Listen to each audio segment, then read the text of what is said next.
akkuma kutaa darbe irratti haasaa turre wantoonni guddaanii nuti kaasnu wanna tokko. Iccitiin kun baay'ee irratti haasa'amuu qaba. Akka yaada kiyyaatti amma caljenneedhuma mul'ata istuudiyoon kun qabu mul'ata dhaabbanni tajaajila kanaa qabu haasa'uu irraati kan iccitii kana seenne malee ganaa istuudiyoodhumatti dhufnee wal falmuun keenya dirqama. Maaliif wal falminaa? Sila waa jenneerra mitiire riqichaan qabu dhaloonni kun jenneerra. Naman qabu riqicha waa sadan kanan qabu mitiire. Mee istuudiyoo hundeeffamanitti haa deebinu.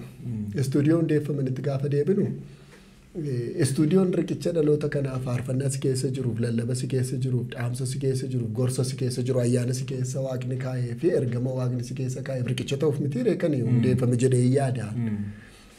Malee maaliif istuudiyoo sirbaarraa gargar ta'e? Riqichuma ta'uuf dhufee jedhee yaada. Amma birrii sirraa fudhachuu dhiisuu miti. Riqicha ta'uuf dhufee jedhee yaadaan. Riqicha ta'uuf dhufee ta'eera taanaan inuma ammoo riqicha cabaa dhaloota kana ceesisuu hin dandeenyedha an jedhee of beeksiseera taanaan dhaloonni sababa kanaan abdii kutataniiru taanaan ergamni kun waaqa biraa miti jedhee nama naan. Kana shurlii haa dubbadhu. Maaliif naan jedhe? Istuudiyootu hundeeffame jettee istuudiyoo dhuftee istuudiyoo kanatti immoo faarfannaa si keessa jiru baaftee dhalootaan ga'u MP3dhaanis hojjettee jechuun sagaleedhaanis hojjettee viidiyoodhaanis hojjettee dhaloota biraan ga'uu barbaadde. Hin dhuftee gaafa istuudiyoon dhufa jettee yaaddu abdii si kutachiisa taanaan abdii sitti noru taanaan dhaamsa keessa kee jiruuf riqicha hin ta'a jettee itti nama nanne taanaan edaa wanti ergama mootummaa waaqayyoo abdii si kutachiisu kun waaqa biraatti jedhee itti nama noonni. Baay'ee asuma wannan dhaammaddatu jira. Kanneen miidiyaa sanyii nagaadhaa hordoftanii fi akkuma kiyya ogummaa dhimma kaameeraa akkasumas immoo ogummaa dhimma qindeessa miidiyaalee kana kanneen qabdaniif ammumayyuu na dhageessanii tarii kan natti aartan jiraachuu dandeessu ta'a. Dhugaa dubbachuu irraa dudduubatti jechuu hin qabu. Sababiin isaa Yesuus akkas jedha dhugaaf dhugaa ba'uufan dhaladheedha.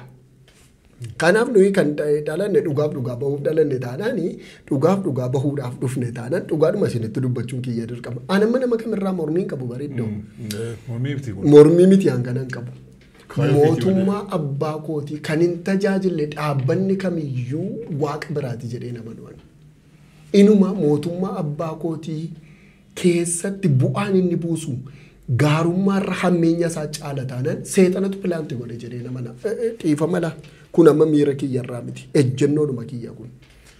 Faarfannaan hojjedhattee dhuftee. Istuudiyoon birrii 30,000 fidisiin jedhe. Ati immoo birrii 30,000 miti bar jiraachuun iyyuu ulfaataadha. Inuma ammoo namoonni ayyaanaadha gatii akka kaffalan beekamaa duduruma irraa kaasee.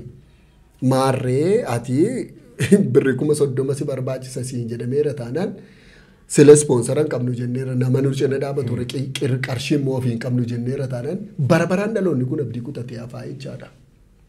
This is over. Kun hingaa. Siigalee rabti gara istuudiyoo keenyaatti deebi'ee immoo waa jedhu. Anamma istuudiyoo keenya kottaati hojjedha maal miti. Istuudiyoon kun bar ministiriidha. Malee istuudiyoon kun wanti ni miti dhaabbata bizinesii miti. Istuudiyoon kun ministiriidha ta'eera taanaan istuudiyoo kanatti kan hojjetamu hojii mootummaa waaqayyooti. Ministirii jechuun dhaabbata tajaajila wangeelaatu waan ta'eef hojii mootummaa waaqayyooti hojjetama. Anuma gaafa faarfattoonni dhufan dursanitti ba. Kun dhaabbata bizinesii miti. Kun dhaabbata tatamsaasa wangeelaati. Istuudiyoon isin dhuftan kun damee tajaajila wangeelaa kana dhuftan malee dhaabbata bizinesii hin dhufne. Kanaaf iyyuu sammuu bizinesiitiin na wajjiniin hin haasa'inaa hin jedhan. Sammuu maaliitiin malee sammuu nama galfata baatuutiin yoo na wajjiniin haasa'e ani immoo sammuu nama galfata kanaaf riqicha ta'uutiin wajjiniin haasa'a. Isa booddee afaanni keenya walii galaa jechaadha. Mee yeroo darbe faarfataan tokko dhufee wajjiniin teenyee haasofna. Faarfannaa kee dhaggeeffatteera baay'isee ani tokkoffaa wanni asumaan beekamuu qabu lalisee kana. Istuudiyoo kana dhuftee faarfannaa hojjechuu dhufta yoo ta'e ati faarfannaa ijaat hojjettee audiyoo sanaa fiddee viidiyoo isaa siin hojjedhu. Maal qabu? Baay'ee bareedaa. Faarfannaa keen jalqaba dhaggeeffadhaa. Silas birriif miti kan nuyi hojjennu. Siigalee faarfannaa kee dhaggeeffadhee faarfannaan kun dhaloota kana ija isaa fuudhee Kiristoos isa fannifame irraan kaa'a.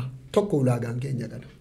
ulaagaan istuudiyoo kanaa kana isa lammaffaa mootummaa waaqayyoo kana keessatti dhaloota gara fuulduraatti tarkaanfachiisaa gara galma isaanii galgalaa gara mootummaa waaqayyoo jechuun mana isaanii galgalaatti tarkaanfachiisaa kana sii galeera.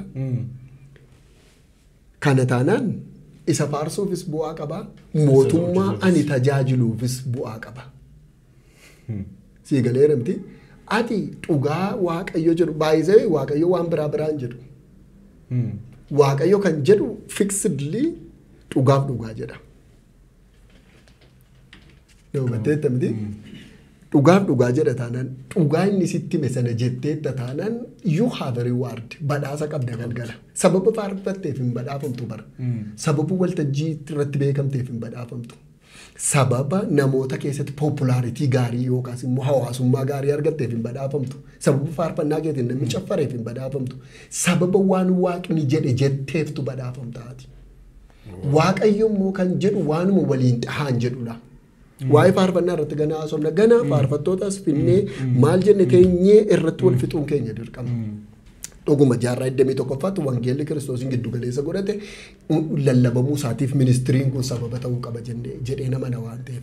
Kanaafuu faarfannaa kee dhaggeeffattee gaafa fixee jedhu faarfannaan kee hin hojjetamaaf hin hojjetamuun kan murtaa'u achirratti.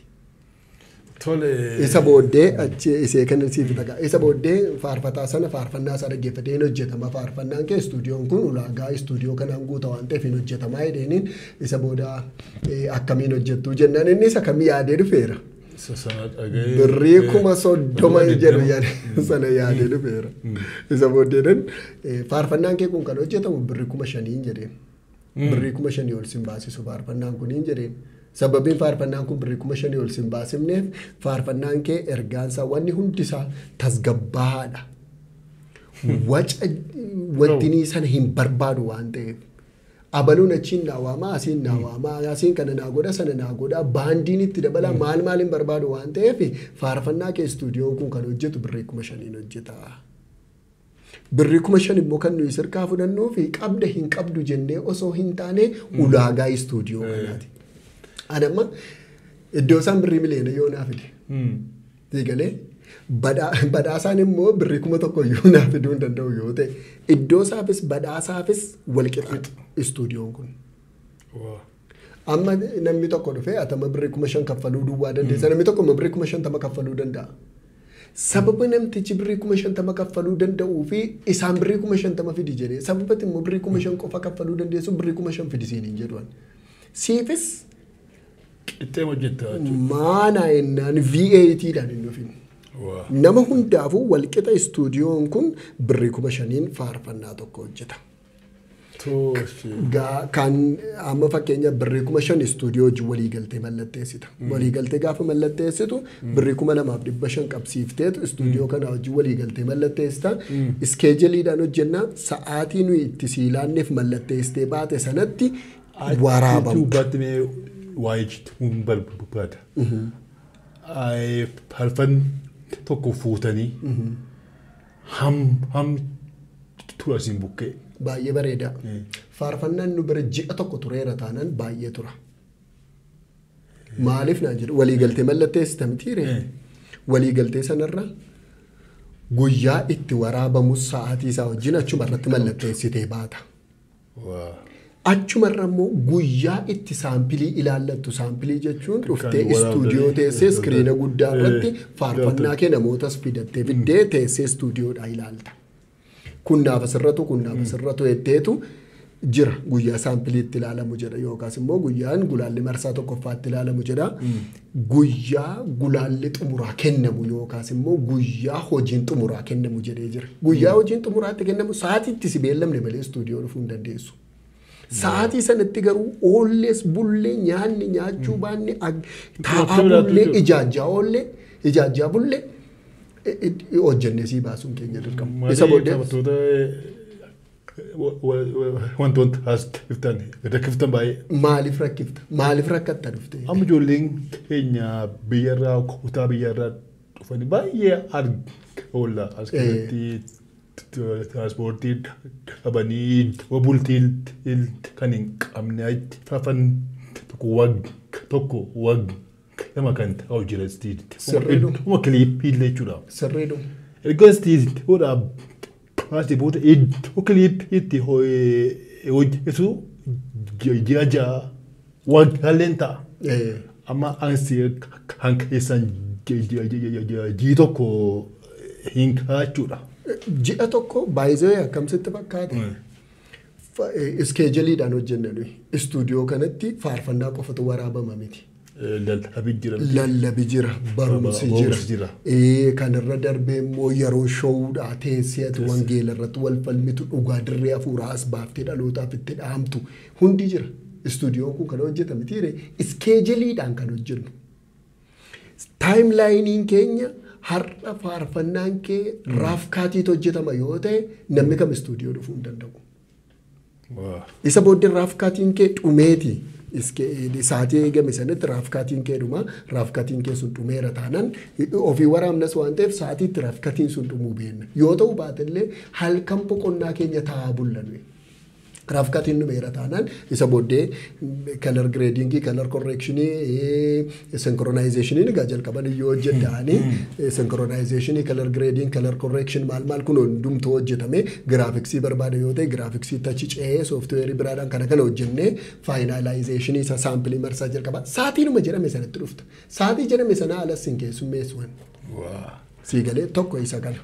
Egaa amma akkuma dhagaa jirtanii istiidii kanatti lallabneen waraabampa barumsi hin barsiifampa gorsi hin kennama warri dandeetti akkasii dibata akkas dibatan iddoo deemtanii itti hojjechiiftan waldaaltanii haalonni kasin danqanii egaa ampumaa ka'aatti istiidii kana quunnamaan jedha.